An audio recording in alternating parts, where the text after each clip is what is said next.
Rich, first of all, have you used the Challenge Cup break? Yeah, a few days off. Give the boys a bit of rest and recuperation, and then obviously get a spring in the step for this week. We got in at the back end of last week.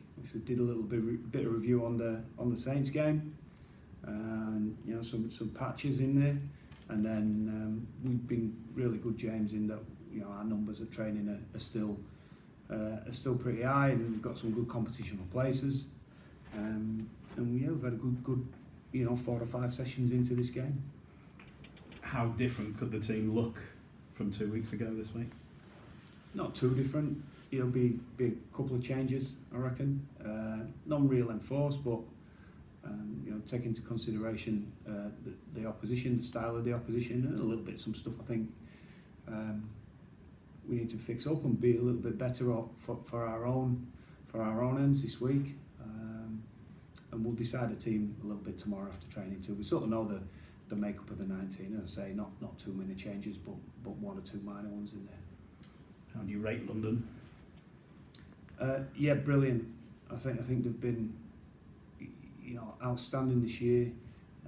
They'll be highly motivated, highly energised. It's the last home game of the season, so they'll see it as a wonderful opportunity to get points against another rival down the sort of bottom end of the league, if you like.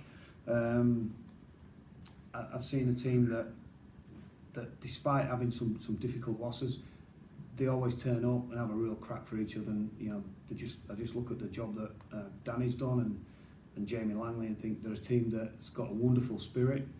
I loved his comment the other day that we are where we are, and I'm quite content where we are. They're coming into the last 3 rounds, fighting to stay up, and it's a position that they probably think we're in a really good spot here. If we can knock 2 of us last 3 games off, it really puts some pressure on other teams. So we've got a very healthy respect for them. The play a style of footy that suits them. They play a different style on the home ground. There's some things in there that they try and do to gain some momentum in the game. Got a lovely kicking game from Abdul, cultured left foot, and the team will try extremely hard and ensure that you have to work really hard to score your points. When you look at the table, when you look at your points difference, would you accept that a win on Sunday will do it for you?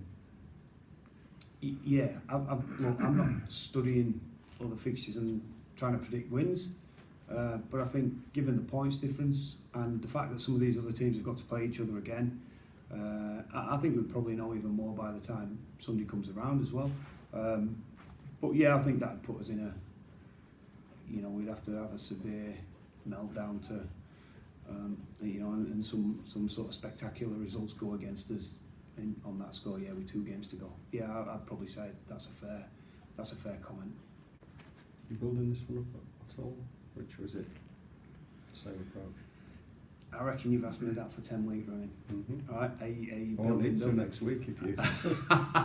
I reckon. I think one of the keys to it, Pete, has been as approach. Don't get too carried away on too many wins, and don't get too. Let's be really objective and look to the improvements we need to make when we have got beat. I'll point to the whole KR game again, where I thought, maybe we think we're a little bit far in front of ourselves.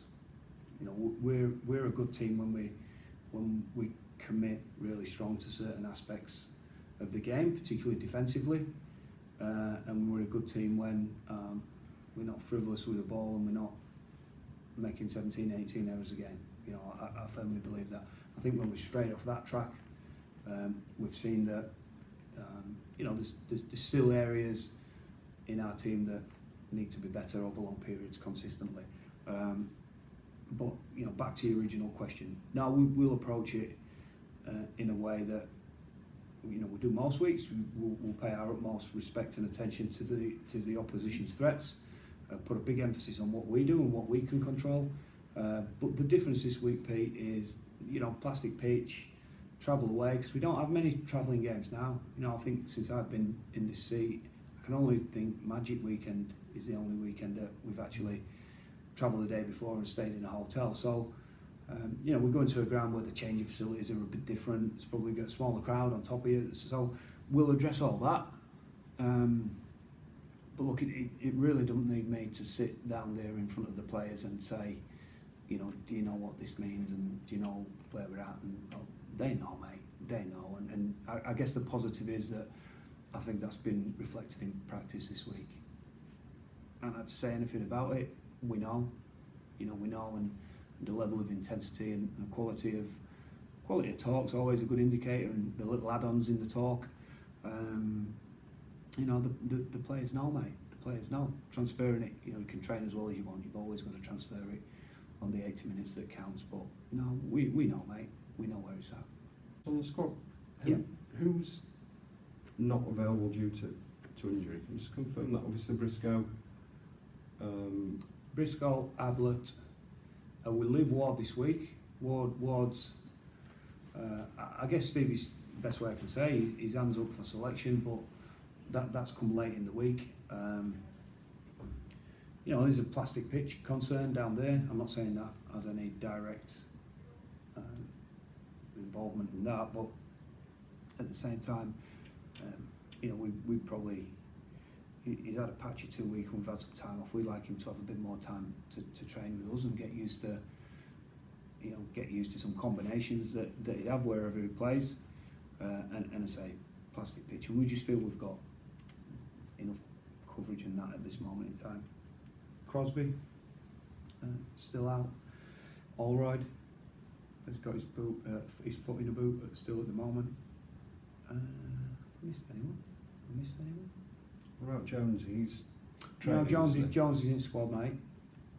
Jones will be in our final 19 this week.